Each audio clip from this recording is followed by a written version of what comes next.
Hola, ¿cómo están? Muy buenos días. Hoy se dio a conocer el IMASEC de febrero, el cual arrojó una cifra de 7,2% de crecimiento en 12 meses, lo cual sorprendió al mercado. Esto lo vamos a conversar con Luis Eduardo Escobar, gerente de Imaginación Estudios, con quien también hablaremos sobre el IPOM y las preocupaciones que existen para la economía doméstica, las cuales apuntan principalmente a la inflación. ¿Cómo está Luis Eduardo? Buenos días, Ítalo, gusto verte. Luis Eduardo, sorprendente el IMASEC. Sorprendente. ¿Qué podríamos concluir de este dato? Fuera del rango esperado. Sí. Los más altos habían dicho algo por encima, un poquito encima del 6. Los más pesimistas habían hablado incluso de 4,7. Y resulta que tenemos una cifra de 7,2, que es realmente espectacular. Ahora, yo creo que eso también es una señal de que nuestro sistema estadístico nacional requiere un poquitito más de trabajo para poder ir viendo, evitarnos sorpresas en el mercado. Esta sorpresa, en este caso es positiva, estamos todos contentos, que la actividad económica nacional esté yendo bien, pero cuando los analistas serios que siguen estas cosas se equivocan por números tan grandes, hay un problema básico con las estadísticas que yo creo que hay una tarea pendiente. El consumo, el comercio es el principal impulsor de la economía chilena.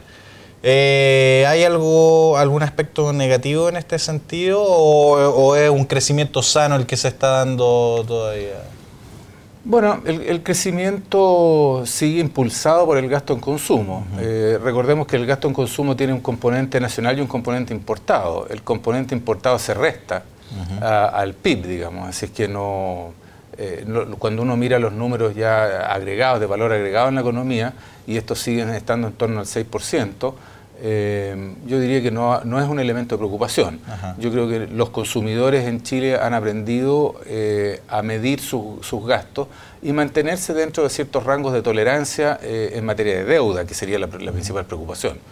Pero hoy día los consumidores se están beneficiando de un tipo de cambio bajo, contrariamente a los productores, digamos, claro, que eso los afecta adversamente, pero desde el punto de vista del consumidor, dado su ingreso, tiene un beneficio por ese lado. Y el costo de las deudas todavía es relativamente barato, porque a pesar de que el Banco Central tiene una tendencia a ir subiendo sus tasas de interés y el mercado se va a ir acomodando a esa situación, todavía las tasas de interés son, comparativamente hablando, digamos, en relación a periodos anteriores, relativamente bajas. Así es que es un buen momento para el consumidor, y uno siempre lo que tiene en mente es pedirle al consumidor que sea cauto y que no se endeude más allá de sus posibilidades. ¿Qué expectativas de crecimiento de PIB para el primer trimestre dan con el dato que se dio a conocer hoy? Mira, con estas cifras es probable que estemos probablemente por encima del 6% nuevamente. La expectativa es que la economía se vaya desacelerando a medida que progrese el año.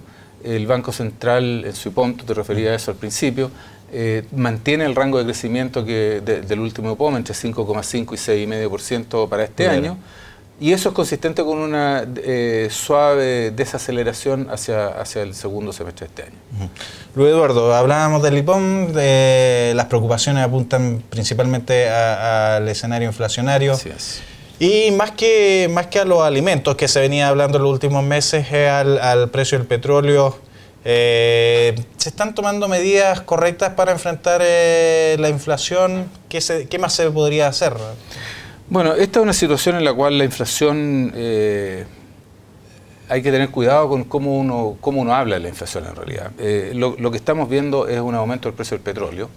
Eso sobre la economía chilena actúa como un impuesto, porque es algo que tenemos que pagarle al exterior. Claro. En consecuencia, en la medida que los precios del petróleo se mantengan altos, y el Banco Central está hablando de precios de 100 hacia arriba, los mercados internacionales están hablando de precios que podrían estabilizarse en torno a 110 para el WTI.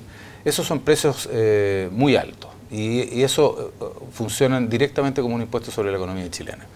Ahora, precios altos del petróleo también significa que todos los derivados del petróleo suben de precio, y eso tiene consecuencias sobre todo el proceso productivo de un país y del transporte. En consecuencia, lo que vamos a ver es que el IPC aumenta, y eso es lo que ha dicho el Banco Central, que ellos esperan que el IPC a fin de año se ubique en torno a 4,3, comparado con una meta que tienen ellos en un plazo de 24 meses de siempre estabilizar la inflación en torno a 3%. Pero yo diría que hay poco de lo que puede hacer un Banco Central frente a un shock exógeno como ese, salvo dar seguridad de que se va a estar atento de forma tal de evitar que esto se transforme en expectativas generalizadas de inflación y que lleven no a un cambio en los precios relativos, que es lo que está ocurriendo ahora, sino que a que todo el mundo diga, ah, mire, la inflación va a ser 4 o 5% y en consecuencia yo voy a ajustar mi salario, voy a ajustar mis precios de venta, etcétera, etcétera. Es la generalización de la inflación lo que es problemático, además del hecho del impuesto que significa el aumento del precio del petróleo. ¿Las expectativas del Banco Central respecto a inflación son bajas? ¿Están en línea a su juicio? Bueno, siempre estos cálculos que se hacen están basados en ciertos supuestos. Los supuestos del Banco Central en materia de precio del petróleo yo diría que son conservadores. El mercado espera que los precios sean, los mercados internacionales, esperan que los precios sean un poquito más altos de lo que está hablando el Banco Central. Y de ser así, en consecuencia, tal vez habría que ajustar hacia arriba las expectativas de inflación. Pero, por otro lado, tenemos un efecto compensador, que el año pasado operó en contra. Tú te referías a los precios de los alimentos, por ejemplo. Las cosechas empiezan ahora en mayo, junio, en los países cerealeros, en los países del norte. En consecuencia, es probable que si este año las cosas no se dan tan mal como el año pasado, que fue un año generalizado de sequías, que los precios de alimentos tiendan a estabilizarse o a reducirse. Y eso tiene el efecto contrario que el aumento del precio del petróleo en nuestro caso. Perfecto. Muchas gracias, Luis Eduardo. Gracias a ti, te lo gusto verte. Luis Eduardo Escobar, gerente de Imaginación Estudios, entregándonos su visión sobre el crecimiento mostrado por la economía chilena en febrero y también sobre el informe de política monetaria dado a conocer ayer por el Banco Central. Buenos días.